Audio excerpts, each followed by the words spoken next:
Out of all the shitty advice on the internet, I think just be present is among the worst out there.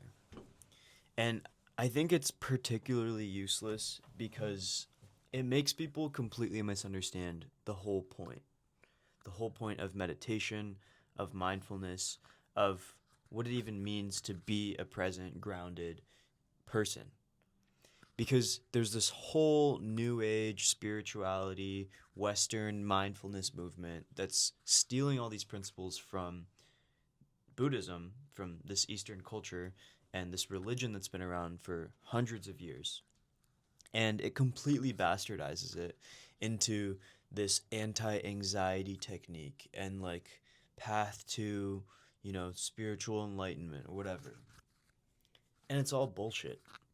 Like, people really expect that sitting down and counting their breaths for 5-10 minutes a day, sitting and watching the air come in and out of your nose, and and just closing your eyes and sitting for 10 minutes a day is somehow going to transform your life.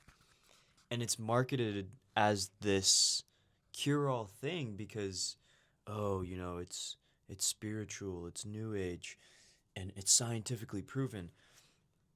But how many people can actually say that they've tried this and it really has transformed their lives?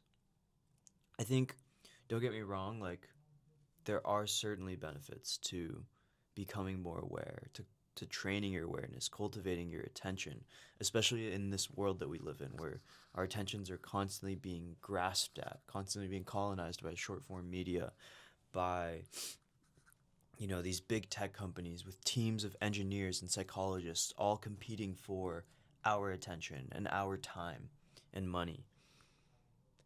But I don't think that the way that mindfulness is portrayed is very helpful. It's portrayed as this cure all solution. It's used in these corporate programs as a way to increase productivity. But the thing is, like, people start to confuse the practice for some goal in itself. People start to think that, oh, like, if I just meditate enough, like, I'll become enlightened. If I just meditate enough and learn how to be present, then I'll be happy. But there's a massive fucking jump that people are making here where it's not an end in itself to learn how to be present, to to learn how to be in your body and be aware and not be stuck in the past or the future all the time. That's literally the first step. And people spend years chasing this, trying to like master this art of being present. But being present isn't something that you cultivate just by sitting down and closing your eyes. Like, this is something that you cultivate by living your life, by going into the world, experiencing things, noticing things in your everyday environment. It's as corny as it is, it's like stopping to smell the roses, but noticing that there are roses in the first place, noticing the trees around you, noticing the people around you, noticing the little micro expressions and the interactions that you have. It's all these little things that they don't teach you in these meditation apps, right? These guided, you know, box breathing or whatever. Like, these are great tools, don't get me wrong. And I've used plenty of them and I've learned plenty of them. And I part of the reason I say this and I'm so passionate about it is I've spent hundreds of hours meditating and going on these apps and reading about spirituality and learning all these things. And I found that the practice in itself doesn't do anything if you're not living your life. You could sit in your house, in your room, and meditate on a cushion for hours a day. And unless your life goal is to be a monk and to renounce all your desires, it's completely useless because we have needs in our lives. We have social situations. We have to feed ourselves. We have to make money to survive.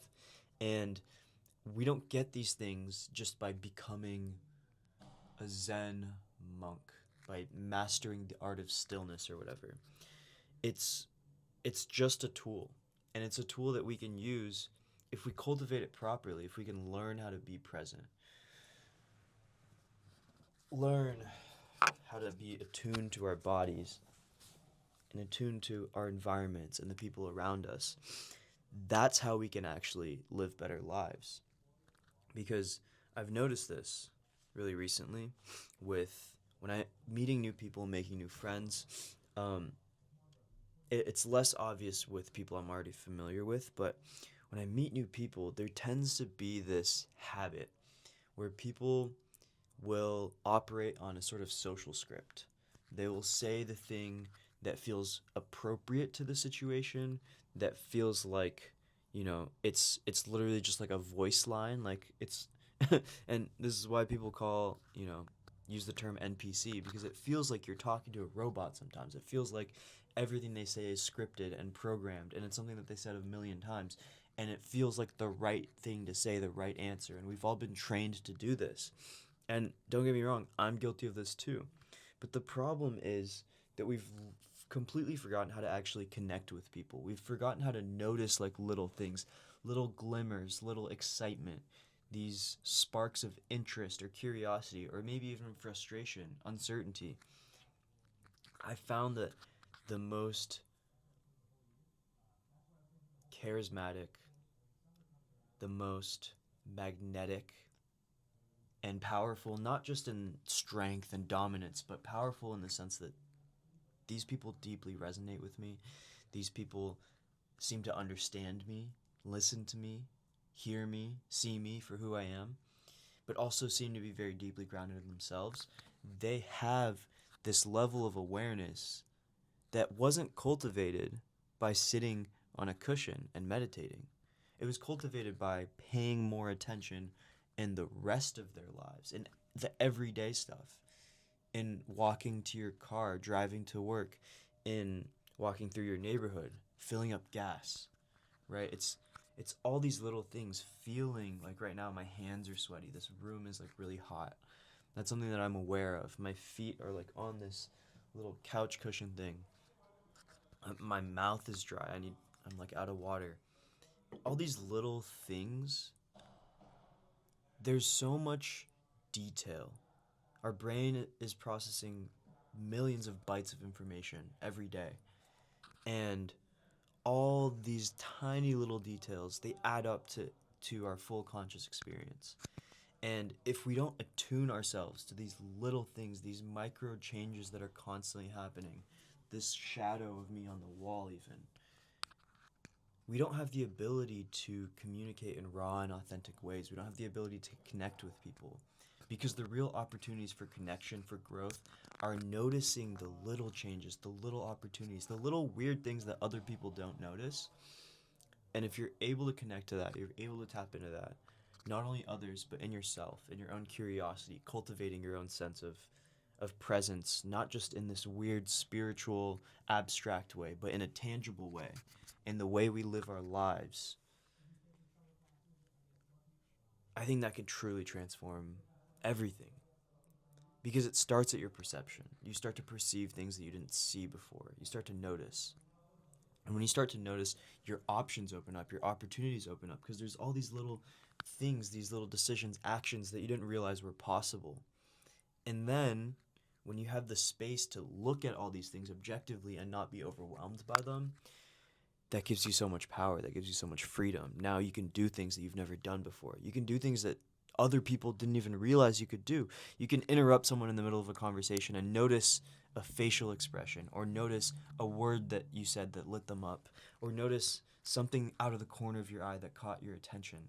And instead of it feeling like this, chore of droning on, of going through the same habits and routines, life opens up because there's just so much that you didn't see before. That's all I had to say for today. It's just something I've been thinking about because I've been reading this book, Why Buddhism is True. So far, the book is alright. Like, it's nothing too crazy. The writing is mediocre, to be honest, but some of the ideas in here are really reminding me of certain things I've learned in my self-development journey, in my spiritual journey, and things that I just wanted to share because I thought they were interesting. I thought more people should know. So yeah, if you made it this far, appreciate you for watching. I'm stumbling over my words right now, but thanks again. I'll see you tomorrow. Peace.